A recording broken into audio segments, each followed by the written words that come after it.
الحمد لله رب العالمين والعاقبة للمتقين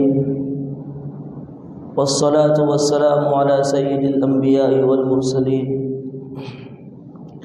وعلى آله وصحبه أجمعين. أما بعد، فقد قال الله تبارك وتعالى في القرآن المجيد والفرقان الحميد: فأعوذ بالله من الشيطان الرجيم، بسم الله الرحمن الرحيم. يا أيها الذين آمنوا كتب عليكم الصيام كما كتب على الذين من قبلكم لعلكم تتقون. وقال النبي صلى الله عليه وسلم: من لم يدع قول الزور والعمل به فليس لله حاجة في أن يدع طعامه وشرابه، او کما قال علیہ الصلاۃ والسلام. محترم سامعین کرام، اللہ تبارک و تعالیٰ نے اپنے فضل اور اپنے کرم سے ماہ سیام رمضان المبارک تک پہنچایا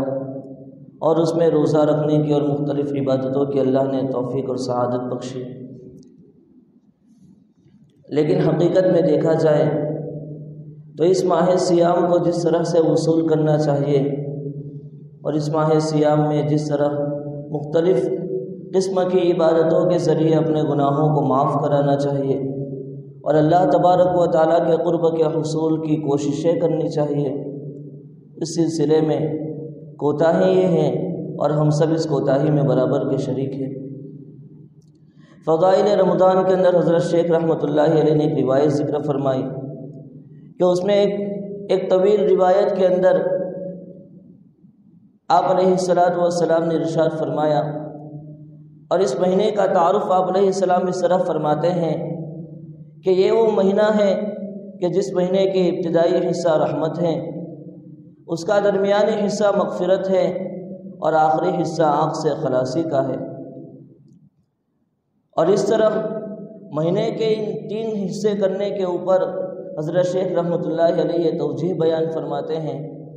اور اس کی وجہ یہ بیان کرتے ہیں کہ اللہ آپ علیہ السلام نے اس ماہ سیام کے متعلق 3 حصوں میں اس کو کیوں تقسیم فرمایا کہ پہلا حصہ رحمت، درمیانی حصہ مغفرت اور آخری حصہ آنکھ سے خلاصی کا مقرر فرمایا، اس کو بتایا ہے. حضرت شیخ فرماتے ہیں کہ لوگوں کے احوال مختلف ہیں. بعض وہ ہیں جو گناہوں سے دھلے دھلائے ہوتے ہیں، جن کی زندگیاں پاکیزہ ہوتی ہیں. جیسے اشخاص کے لیے ابتدائی رمضان سے ہی رحمتوں اور برکتوں کے فیصلے شروع ہو جاتے ہیں اور آخر رمضان تک ان کے اوپر اللہ کی رحمتیں بڑھتی ہی چلی جاتی ہیں. دوسرا طبقہ ذکر فرمایا جو کچھ معمولی گنہگار ہوتا ہے، تھوڑی سی تنبیہ کا محتاج ہوتا ہے، وہ تھوڑی سی عبادت کا حصہ گزار لیتا ہے، 10-11 روزے رکھ لیتا ہے، درمیانی حصہ شروع ہوتا ہے تب اس کے لیے بھی گناہوں کی مغفرت کا اعلان ہوتا ہے اور اللہ کی رحمت خاصہ اس کی جانب میں متوجہ ہو جاتی ہے.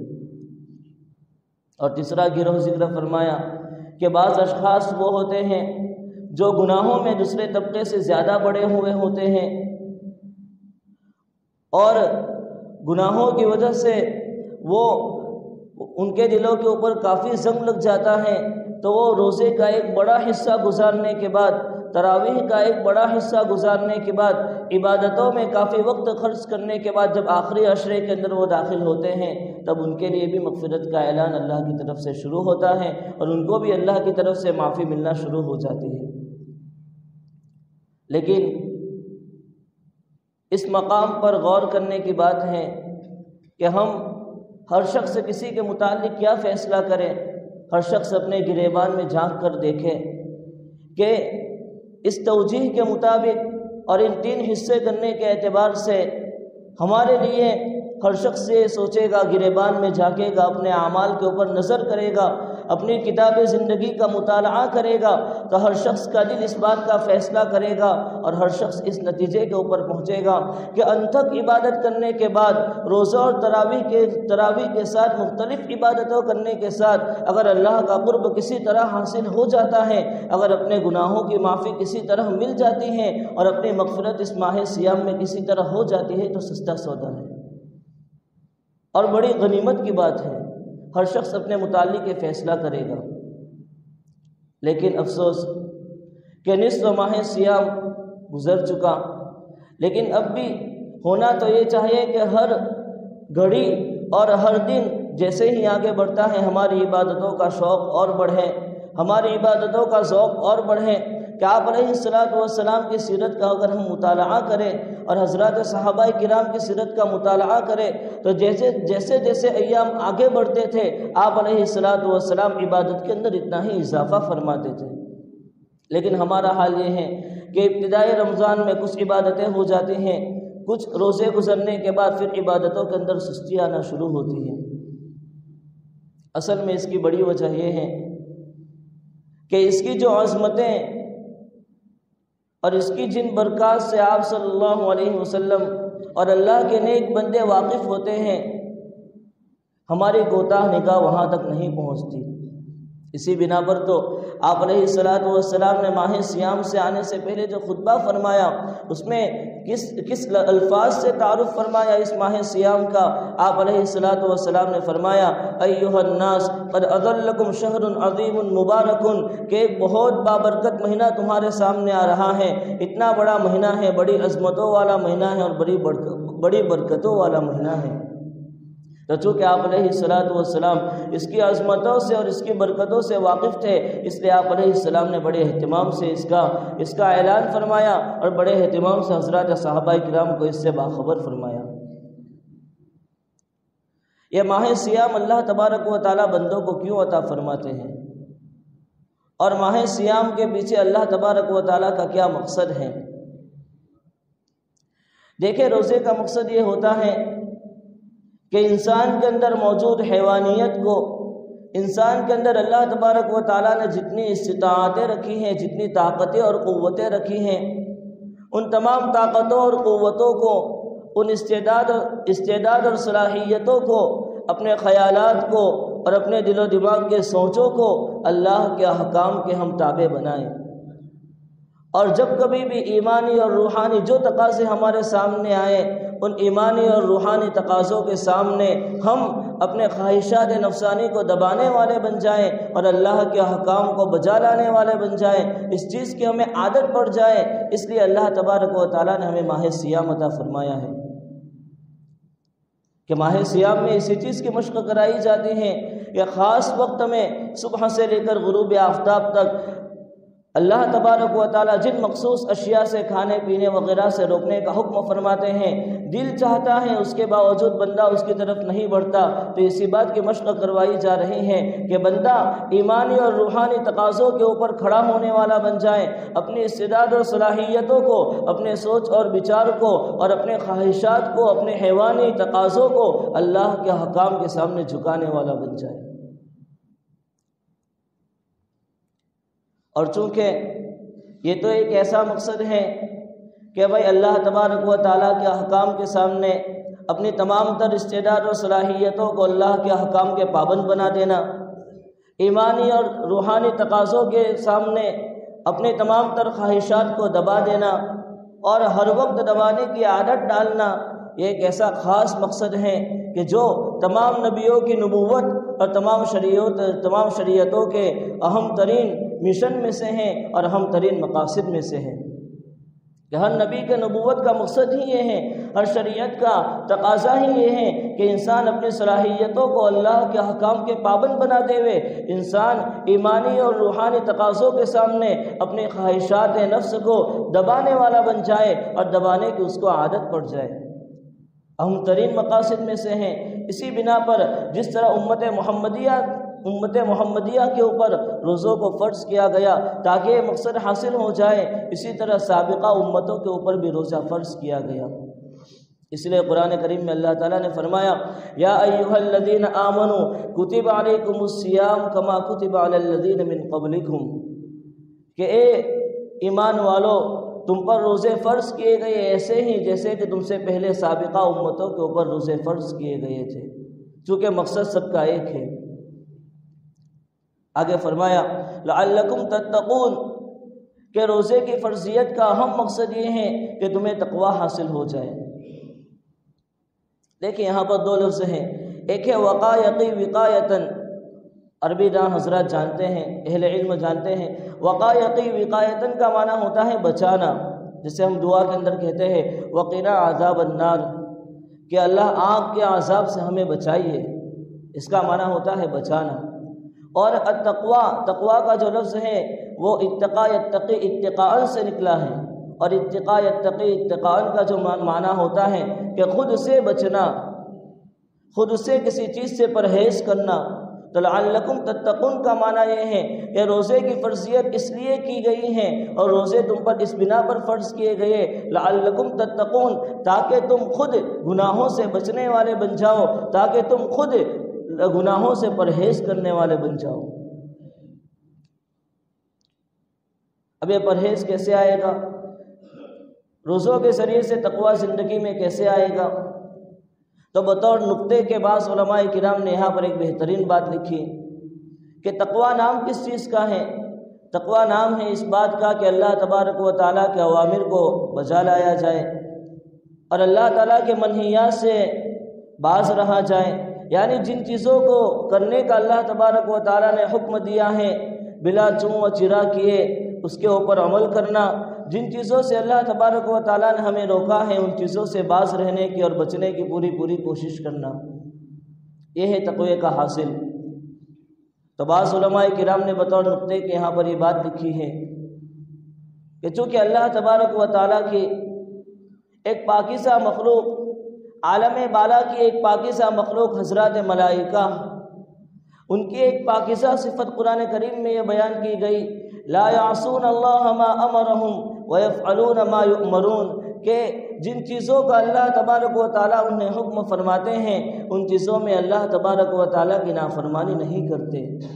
ویفعلون ما یؤمرون، اور جن چیزوں کا انہیں حکم دیا جاتا ہے فوراً اس حکم کو بجا لاتے ہیں، فوراً اس حکم کو پورا کرتے ہیں۔ تو بطور نقطے کے یہ بات بیان کی گئی کہ جب عالم بالا کی اللہ تبارک و تعالیٰ کی جو پاکیزہ مخلوق ہیں اس پاکیزہ مخلوق کی جو پاکیزہ صفت بیان کی گئی ہے کہ تمام اوامر کو بجا لانا، منہیات سے پورا بچنا، یہ پاکیزہ صفت اس وقت پیدا ہوگی جب کہ ہم ان پاکیزہ مخلوق کے ساتھ کچھ نہ کچھ مشابہت اختیار کریں۔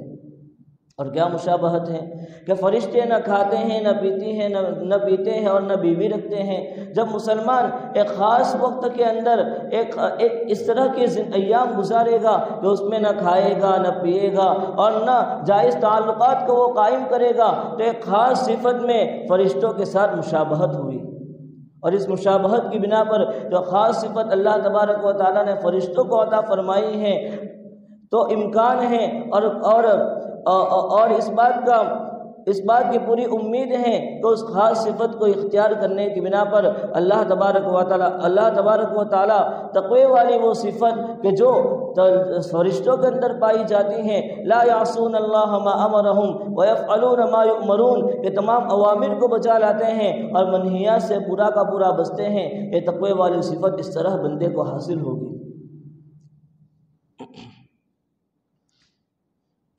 اور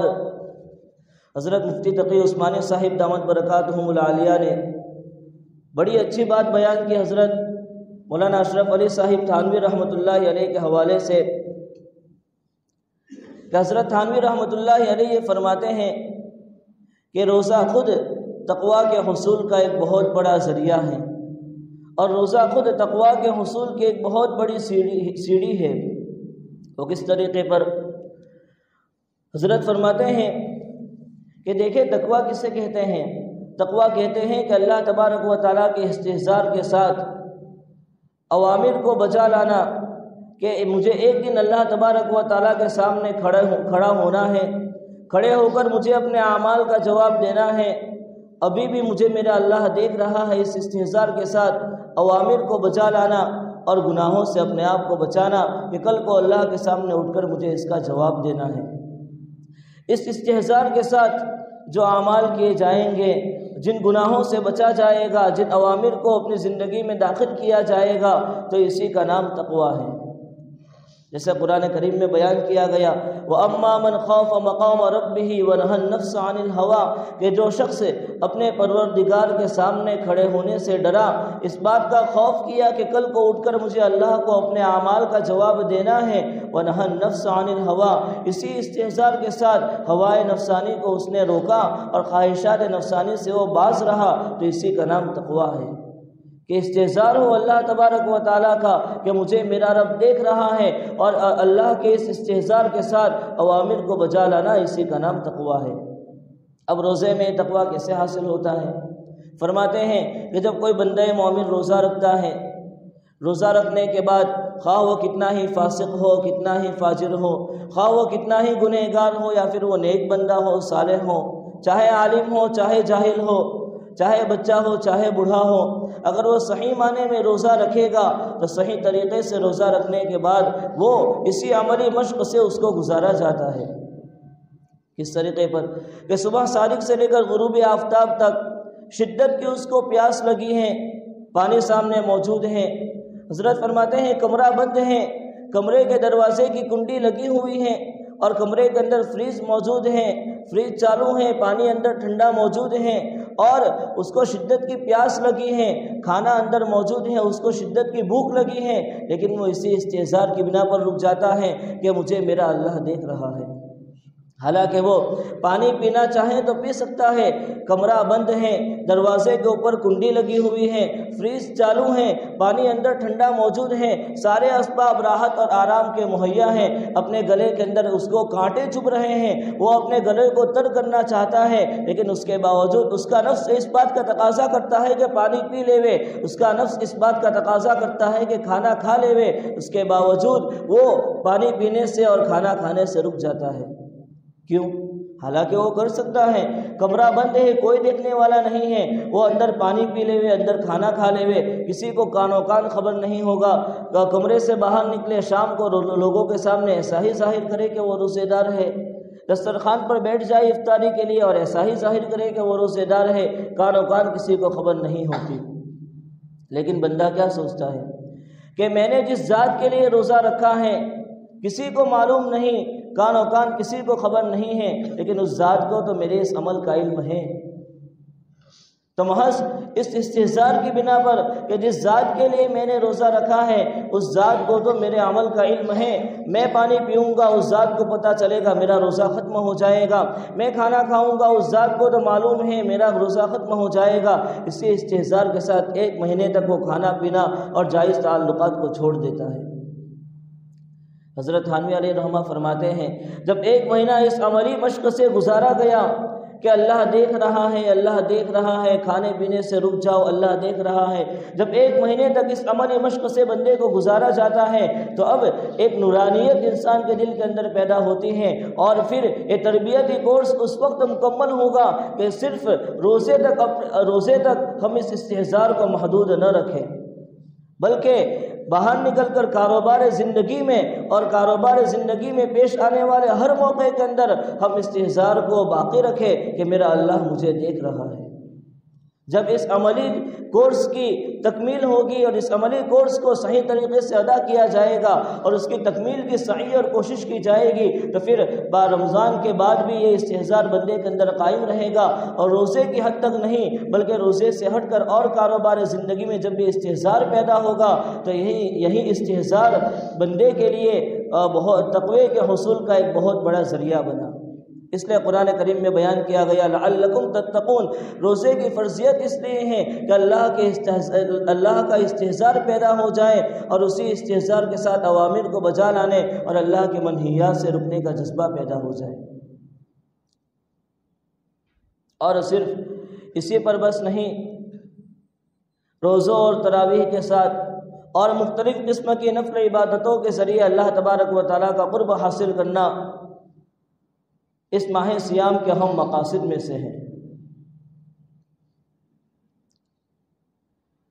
اسی کے متعلق جیسا کہ ہم تلاوت قرآن کریم ہے اس میں خوب اپنے آپ کو بڑھائیں، ذکر و اذکار ہے، تسبیحات ہیں، اس کے علاوہ دیگر نفل عبادتیں ہیں، اور اسی کے ساتھ آخری عشرے کا اعتکاف جو بھی عنقریب آنے والا ہے اس میں اپنے آپ کو خوب بڑھا چڑھا کر پیش کرے، تاکہ ان مخصوص نوافل کے ذریعے سے اللہ تبارک و تعالیٰ کے قرب کے منازل ہم طے کریں، اور رمضان کے بعد والا دور ایک ہماری زندگی کا ایک نیا دور شروع ہو، اور اس رمضان سے ہم کسی خاص صفت کو اپنے اندر پیدا کریں اور رمضان کے بعد اسی صفت کے ساتھ اپنی زندگی کو بسر کریں۔ آخر میں ایک بات کہہ کر اپنی بات کو ختم کرتا ہوں کہ اللہ تبارک و تعالیٰ اس ماہ سیام میں جو کچھ بھی ٹوٹی پھوٹی عبادتوں کی ہمیں توفیق عطا فرمائے بڑی سعادت ہے ہمارے لیے، لیکن اس کی بنا پر بندہ ہرگز عجب اور خود پسندی کے اندر مبتلا نہ ہو۔ حضرت تھانوی رحمۃ اللہ علیہ نے بڑی عجیب مثال کے ساتھ اس بات کو سمجھایا۔ حضرت فرماتے ہیں کہ ایک شخص میری خدمت کر رہا تھا، جیسے پہلے زمانے میں ان پنکھوں کا جب ایجاد نہیں ہوا تھا اس وقت ہاتھ والے پنکھے تھے۔ حضرت فرماتے ہیں کہ ایک شخص میرے سرہانے کھڑے ہو کر ہاتھ والا پنکھے سے مجھے پنکھا جھول رہا تھا، 1 گھنٹہ 1.5 گھنٹہ مجھے پنکھا جھولتا رہا، لیکن بات یہ تھی کہ جب وہ پیچھے سے پنکھا جھولتا ہوا آگے آتا تو مجھے سر پہ مارتا تھا، اور جب آگے سے پنکھا جھولتا ہوا پیچھے جاتا تو میرے چہرے پر لگاتا ہوا جاتا تھا۔ 1-1.5 گھنٹہ اسی طرح بار بار ہوتا رہا، کبھی سر پہ اس نے لگا دیا، کبھی چہرے پر لگا دیا۔ حضرت تھانوی رحمۃ اللہ علیہ فرماتے ہیں کہ وہ بندہ تو بڑا خوش ہے کہ میں نے آج حضرت کی 1 گھنٹہ تک خدمت کی، میں نے آج حضرت کی 1.5 گھنٹے تک خدمت کی، لیکن میرا دل ہی جانتا ہے کہ یہ 1 اور 1.5 گھنٹہ کیسے گزرا، لیکن میں نے بندے کی دل شکنی نہ ہو اور اس کا دل نہ ٹوٹے، اس کا دل رکھنے کے لیے میں نے اسے کچھ نہیں کہا اور خاموشی کے ساتھ میں برداشت کرتا رہا۔ حضرت فرماتے ہیں جب یہ معاملہ ہو گیا تو میرے قلب کے اندر یہ بات ڈالی گئی اور میرے قلب کے اندر یہ بات آئی کہ ہماری عبادتوں کا حال بھی کچھ اسی طرح ہے کہ ہم تو یہ سمجھتے ہیں عبادت کرنے کے بعد کہ ہم نے بہت زیادہ عبادت کر لی، ہم تو یہ سمجھتے ہیں کہ ہم نے مختلف قسم کی عبادتوں کے ذریعے اللہ تبارک و تعالیٰ کو خوب راضی کر لیا، ہم نے اللہ تعالیٰ کی عبادت میں اپنے دن و رات کے مختلف لمحات کو ہم نے خوب صرف کیا ہے، ہم تو اپنے ذام کے اندر بہت خوش ہیں کہ ہم نے عبادت کی ہے، لیکن حقیقت میں ہماری عبادتوں کا حال یہ ہوتا ہے کہ وہ اس قابل ہے کہ اس کو پرانے کپڑے میں لپیٹ کر منہ پر مار دیا جائے، لیکن اللہ تبارک و تعالیٰ بندے کے ساتھ درگزر کا معاملہ فرماتے ہیں اور ستاری کا معاملہ فرماتے ہیں اور ان عبادتوں کو قبول فرما لیتے ہیں۔ تو اسی طرح اگر ان ماہ سیام کے اندر کچھ عبادتوں کی ہمیں توفیق اور سعادت ہو جائے تو بس اسی طرح ڈرتے رہے کہ ہماری عبادتیں تو اس قابل نہیں کہ اللہ کی بارگاہ میں پیش کی جائے، بس اللہ تبارک و تعالیٰ ستاری فرماتے ہیں، درگزر فرماتے ہیں اور اس طرح اللہ تبارک و تعالیٰ اسے قبول فرماتے ہیں۔ دعا ہے کہ اللہ تبارک و تعالیٰ اس ماہ سیام کو ہماری زندگی میں ایک بہت بڑی تبدیلی کا ذریعہ بنائے، ماہ سیام میں ہماری مغفرت فرمائے اور مختلف عبادتوں کے ذریعے سے اللہ تبارک و تعالیٰ کے قرب کو حاصل کرنے کا اسے ذریعہ بنائے۔ آمین یا رب العالمین، وآخر دعوانا الحمدللہ۔